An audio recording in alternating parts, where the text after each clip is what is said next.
नमस्कार साथियों, आज लोकसभा में हमारे विपक्ष के नेता माननीय अधीर रंजन चौधरी साहब, सरदार प्रताप सिंह बाजवा जी, जिन्होंने कांग्रेस पार्टी की ओर से राज्यसभा में किसानों का ये संघर्ष शुरुआत की थी, सरदार कुलजीत सिंह नागरा जी जो पंजाब से विधायक हैं और अखिल भारतीय कांग्रेस कमेटी में प्रभारी हैं, और मेरे सहयोगी प्रणव झा, हम आपके बीच में उपस्थित हैं।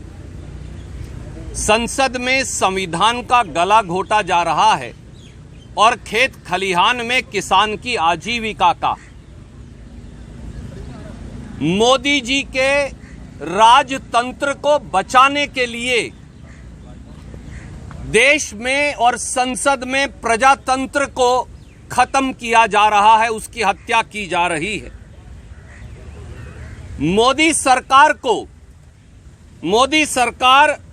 कमेरे वर्ग से कोई लेना देना नहीं, वो अपने चंद फाइनेंसरों को बचाने में लगी है।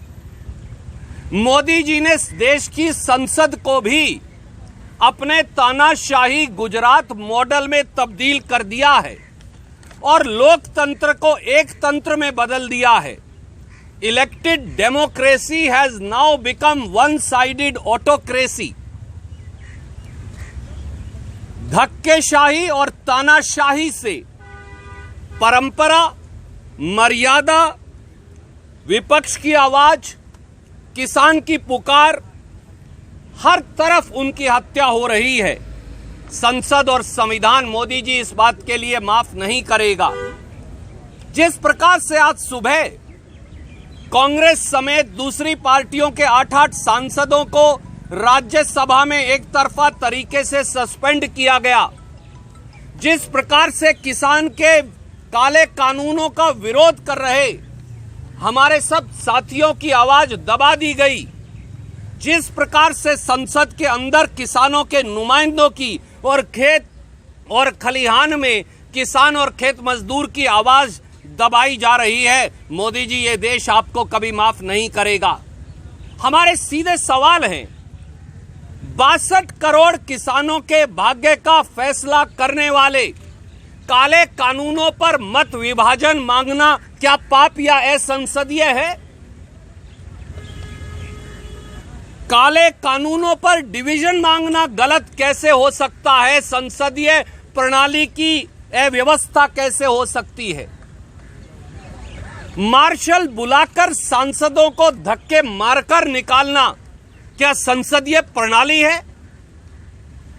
राज्यसभा टीवी और उसका ऑडियो बंद कर देना आपको पहले ही बाहर निकाल रखा है, क्या प्रजातांत्रिक परंपरा का हिस्सा है?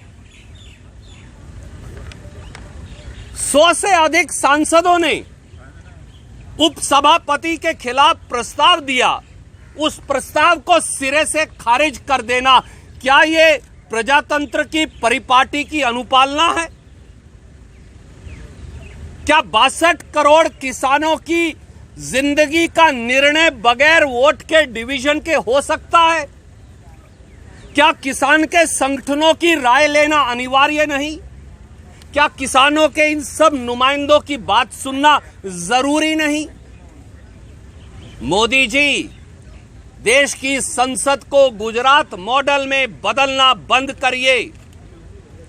मोदी सरकार केवल कमेरों वर्ग की आवाज नहीं सुनती, वो केवल अपने फाइनेंसरों की चिंता करती है। ऐसी तानाशाही और धक्केशाही संसद के अंदर चलेगी नहीं।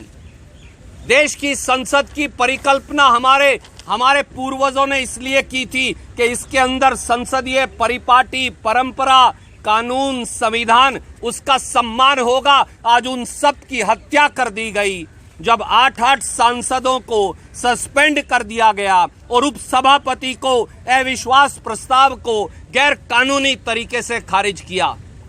मोदी जी कितनी आवाजें और दबाएंगे? मैं अंत में कहूंगा, कितनी आवाजें और दबाएंगे? आप किसान की आवाज का गला घोट रहे हैं, आप खेत मजदूर की आजीविका छीन रहे हैं, बेरोजगार नौजवानों की बात आप सुनने से इनकार कर रहे हैं, छोटे छोटे दुकानदार की रोजी रोटी छीन रहे हैं, देश की संसद का गला घोट रहे हैं। एक ही बात कहेंगे हम आपको मोदी जी, अगर किसान और खेत मजदूर इस देश का बोना जानता है तो काटना भी जानता है। बोकर आपकी सरकार बनाई थी, काटकर आपकी सरकार का वो क्या हाल करेगा ये देखिएगा भविष्य में। और अब मैं अनुरोध करूंगा आदरणीय